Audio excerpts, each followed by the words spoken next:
타오르네. 네, 매주 금요일에 만나는 알짜 뉴스 외전. 한 주간 가장 뜨거웠던 이슈만을 여러분께 전해드립니다. 김세훈의 뜨겁슈 시간이에요. 자, 지금도 김세훈 리포터와 자리 함께하도록 하겠습니다. 안녕하세요. 네, 안녕하십니까. 불꽃남자 김세훈입니다. 네, 자, 오늘도 이 한 주간의 핫 이슈 한번 짚어보도록 하겠습니다. 네. 먼저 오늘 첫 번째 이슈는 어떤 뜨거운 소식인가요? 네, 오늘의 뜨겁슈 첫 번째 헤드라인. 비 오는 날 우산 놓치지 않을 거예요. 입니다. 알아요. 알죠, 이거. 네. 자, 지난 8월 27일이었습니다. 아프가니스탄 특별 기여자와 가족들이 머물게 될 숙소 앞에서 법무부 차관의 브리핑이 있었습니다. 네네. 근데 이 브리핑이 사회적 논란이 됐습니다. 그렇죠. 브리핑 내용이 아니고요. 네. 그 현장 때문이에요. 당시 이제 강성국 법무부 차관이 야외에서 아프가니스탄 특별 입국자 초기 정착 지원과 관련해서 브리핑을 하는데 네. 당시 비가 오고 있었어요. 네. 그래서 이제 보좌진이 우산을 씌워주는데 네. 그 우산을 씌워주는 모습이 강차관 뒤에서 보좌진이 무릎을 꿇고 우산을 높이 들고 있습니다.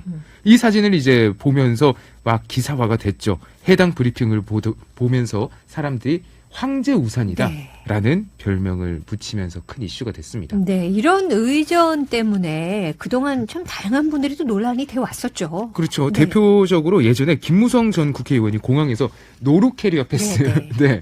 아, 패스가 아주 훌륭하다는. 정확하셨어요. 네. 그걸로 이제 드라마나 이런 데서 패러디도 굉장히 많이 됐거든요. 그렇죠. 네. 네.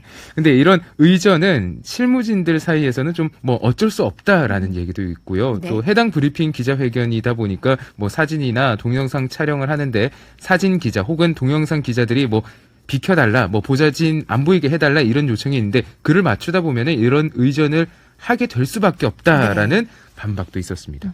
의전 관행 또는 뭐 언론 개입 관행에 대해서 문제점을 제시하고 있는데요. 네. 이에 대해서 네티즌들의 반응은 둘로 나눠집니다. 어떻게요? 자, 먼저 첫 번째는 이 법무부 차관 사퇴해야 합니다라는 분들도 계시고요. 네. 또 당시 취재 기자들 너무했다라고 아하. 하시는 분들도 네네. 계시고요.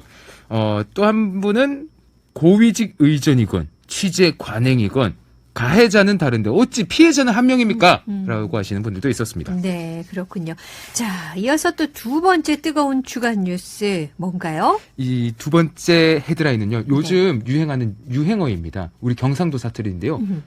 이게 무슨 일이고? 그 숫자로 네, 네. 머선 129 이렇게 쓰는 거. 머선 네네. 129. 예. 진짜 이게 무슨 일인가 싶은데요. 네. 지난 1월 오전 6시였습니다. 충남 당진시 시곡동의 한 야외 주차장에서요. 싱크홀이 발생했습니다. 네. 근데 그 당시 싱크홀의 폭과 깊이가 최소한 2m 이상 됐는데 네. 문제는 주차장이다 보니까 차가 주차되어 있었어요. 그 SUV 차량이 싱크홀로 절반가량이 빠지게 됩니다. 그러게요. 이게 지금 예. 2m라고 하셨잖아요. 그쵸. 제 키보다 훨씬 큰 거예요. 훨씬 크죠. 진짜 위험한 상황인데. 서장훈 한기범이 아니면은 그렇죠, 다 그렇죠. 웬만한 사람보다 다 높죠. 예. 근데 차가 달리는 도로가 아니라서 어떻게 보면 조금 주차장이라서 다행이긴 하지만 인명피해가 있었을까봐 또 걱정입니다. 당시 다행히 차 안에 사람이나 혹은 근처를 지나다니는 사람이 없어서 네. 인명피해는 없었다고 합니다. 네. 근데 당진시에서는 이 해당 싱크홀 발생 원인이 어떻게 된 것인지 조사를 하고 있다고 하고요. 뭐 이외에도 이때 비가 너무 많이 와가지고 당진시에서는 뭐 호우특보가 내려지면서 비와 강풍으로 인해서 뭐 도로에 나무가 쓰러지거나 네. 도로 침수가 되거나 지하에 침수가 되거나 뭐 하는 등 다양한 피해가 많았다고 하는데 이런 시설 피해 건수가 신고된 것만 밤 사이에 90여 건이 넘는다고 합니다. 90여 네네. 건이 넘어요. 네. 이 해당 기사를 본 네티즌들은요, 반응이 다양합니다. 네. 첫 번째 반응은, 야, 사진 보니까 저거 차 신형이던데, 아하. 차주 불쌍합니다. 네네. 라는 분도 계시고요. 또 한 분은, 옆 차주, 그분은 복권 사셔야 됩니다. 운이 좋으신 오, 거예요. 운 너무 좋죠. 바로 옆에서. 거의 한 1m도 안 되는 간격으로 살았거든요. 네. 그리고 또 한 분은, 야, 이런 건 어떻게 보상받아야 되나요? 아니, 보험사? 아니면 뭐, 국토부? 지자체? 일단, 차주는 잘못 없는 거 아닙니까? 그럼요. 예. 아유, 진짜 억울한 상황이니까요. 그러게 말입니다. 네. 이게 무슨 일이고. 예, 이 진짜 무슨 일이고, 아유, 이거. 그렇네요. 자, 이 마지막 세 번째 뜨거운 이슈는 뭔가요? 세 번째 뜨거운 이슈는 좀 화가 날 수도 있습니다, 여러분들. 뭔가요? 헤드라인, 비교가 된다, 비교가. 비교가 된다, 비교가? 네. 네. 일단 두 기사를 좀 묶어왔어요, 세 번째는. 첫 번째 뉴스 한번 전해드릴 텐데 한번 비교해 보시면서 보세요. 얼마 전에 경기도 여주에서 10대 학생들이 길가에 있는 할머니에게 담배를 사달라고 할머니를 괴롭히는 동영상이 올라왔습니다. 네.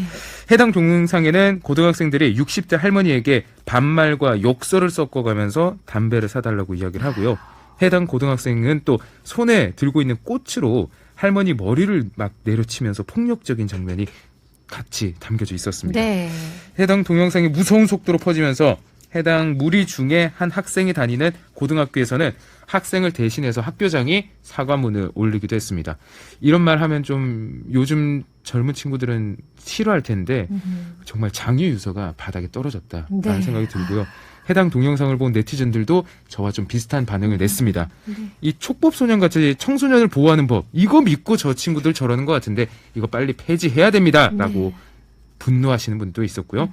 정작 당사자는 반성 안 하고 왜 학교장이 반성문을 냅니까? 라는 분들도 있었고요. 네. 또 대입 교육보다 인성 교육이 중요한 게 바로 이런 곳에서 나옵니다. 라고 얘기하시는 분들도 있었습니다. 저도 알고 있는 그런 그 기사인데 다시 이렇게 들어도 방금 진짜. 그 위에서 위산 과다로 쫙 속이 막 쓰리네요. 화가 나서. 정말 제가 현장에 있었으면 아주 혼쭐을 내주고 싶습니다. 진짜. 네, 비교가 된다고 또 그런 기사가 있다고 하셨는데 어떤 내용인가요? 다음은 이제 지난 25일에 있었던 기사인데요. 네. 반려견과 함께 집을 나선 93세의 김모 할머니가 갑자기 연락이 두절이 됐다고 합니다. 그래서 당시 경찰과 방범대 그리고 또 마을 주민으로 구성된 합동수사대가 마을 인근을 수색을 했는데요. 네. 할머니를 찾는데 실패했습니다. 당시 이제 비가 계속 내리고 있었고 할머니가 또 90대니까 고령에다가 지병까지 앓고 있어서 수색이 늦어질수록 무사히 구조될 가능성이 점점 낮아지고 있었어요. 그래서 경찰이 열화상 탐지용 드론을 이용해서 수색에 나섰는데요. 실종 40시간 만에 집에서 2km 떨어진 논 가장자리에 쓰러져 있는 김모 할머니를 발견할 수 있었습니다. 네. 구조 당시 이제 현장에는 할머니와 반려견인 백구가 같이 있었는데요. 당시 할머니가 물 속에 쓰러져 있어서 열 탐지 기계로 발견하기 어려운 상황이었는데 네. 발견할 수 있었던 것은 그 백구가 가지고 있는 몸에 채운 열기로 네. 발견할 수 있었다고 합니다. 이제 구조 후에 이 90살이나 되는 할머니가 이 추운 곳에서 40시간 동안 어떻게 살아 계셨을 수 있을까라는 걸 네. 조사를 했는데 그게 생존할 수 있었던 것이 반려견이 곁을 떠나지 않고 그 체온을 지켜줬기 때문에 네. 살 수 있었다고 합니다. 네. 사실 반려견도 그 추위에 있으면 춥거든요. 그럼요. 걔들도 막 벌벌 떠는 거 많이 그럼요, 보시잖아요. 그럼요. 그럼에도 불구하고 주인 곁을 안 떠나는 겁니다. 해당 기사를 본 네티즌들 반응은요. 야, 사람이 개보다 솔직히 낫다. 그리고 한편으로는 또 장하다 백구, 한국 토종개라는 반응과 함께 앞서 전해드린 그 고등학생들의 만행과 비교하는 네티즌들의 그럼요. 반응 대다수였습니다. 네. 이 외에도 이제 평생을 키워준 할머니를 살해한 10대들의 그 폐륜적인 기사들도 최근에 올라오는데요. 네. 이런 비상식적인 사건들이 이어지면서 10대 청소년들의 범죄에 대한 처벌에 관해서 뭐 법 개정이 필요한 것 아니냐라는 좀 분노 섞인 반응들 계속해서 나오고 있습니다. 네, 조금 전에 그 사람보다 개가 낫다 이런 말씀하셨는데 네. 참 씁쓸하기도 정말 하고 씁쓸합니다. 감동적이기도 하지만 한편으로 너무나 씁쓸한. 하나만 딱 떼어서 나와서 보면 참 감동적인데 네, 이렇게 네. 기사를 비교해서 보면 정말 네. 씁쓸합니다. 그래요. 예. 자, 오늘 알짜 뉴스 외전 김세훈의 뜨겁쇼 지금까지 김세훈 리포터와 함께했습니다. 감사합니다. 네, 고맙습니다.